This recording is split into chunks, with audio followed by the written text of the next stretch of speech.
नमस्कार, माझे नाव प्रियंका प्रवीण अंबोरे. मी ऑडिओलॉजिस्ट and speech language pathologist आहे. तर नेमकं आज आपण जाणून घेऊया की स्पीच थेरपिस्ट म्हणजे काय. बरेचसे लोक आहेत ज्यांना स्पीच थेरपिस्ट काय हे माहिती आहे, पण काही लोक असेही आहेत ज्यांना ते नाही माहिती आहे. तर आज आपण जाणून घेऊया की स्पीच थेरपिस्ट काय काम करते आणि कशावरती काम करते. तर आपण बघितलं असेल की काही मुलं असेही असतात की त्यांचं वय तर आहे, पण जेवढं ते बोलले पाहिजे तेवढं ते बोलत नाही किंवा खूप कमी बोलतात. अशा मुलांना बोलायचं कसं, त्यांना बोलणं कसं त्यांचं वाढवायचं, याच्यावरती स्पीच थेरपिस्ट काम करतात. अशा मुलांना DSL असं म्हणतात. DSL म्हणजे डिले स्पीच आणि लँग्वेज. याच्यामध्ये जे काय असतं की मुलं जे बोलत आहेत तर त्यांची जी भाषा आहे बोलण्याची ती कमी असते. त्याच्यानंतर स्पीच थेरपिस्टमध्ये मोस्टली ऑटिझम तुम्ही ऐकलं असेल किंवा ADHD असं ऐकलं असेल. ऑटिझम म्हणजे स्वयंमग्नता आणि ADHD म्हणजे चंचलता.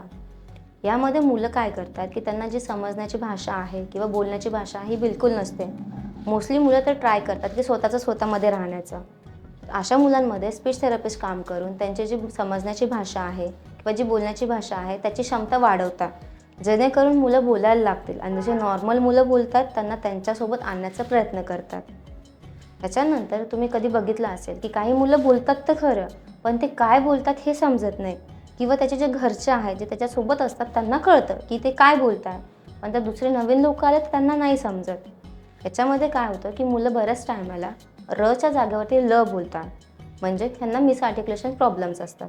तर याच्यासाठी स्पीच थेरपिस्ट वेगवेगळे टेक्निक्स यूज करतात. जे अक्षरं त्यांना बोलता येत नाही आहे त्या अक्षरांसाठी वेगवेगळे प्लेसमेंट सांगून त्यांची स्पीच जी आहे त्याला आपण बोलणं म्हणतो ते कसं सुधारता येईल असं त्याच्यावरती सांगतात.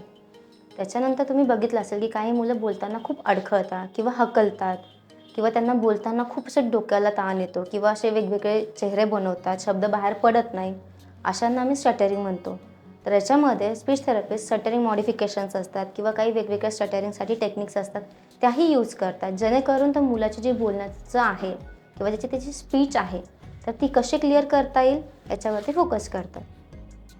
त्याच्यानंतर अडल्ट्समध्येही स्पीच थेरपिस्ट काम करतात. जसं की कुणाचा ॲक्सिडेंट झाला आहे आणि त्याच्यामध्ये त्याची जी बोलण्याची क्षमता आहे ती कमी झाली आहे किंवा कमकुवत झाली आहे.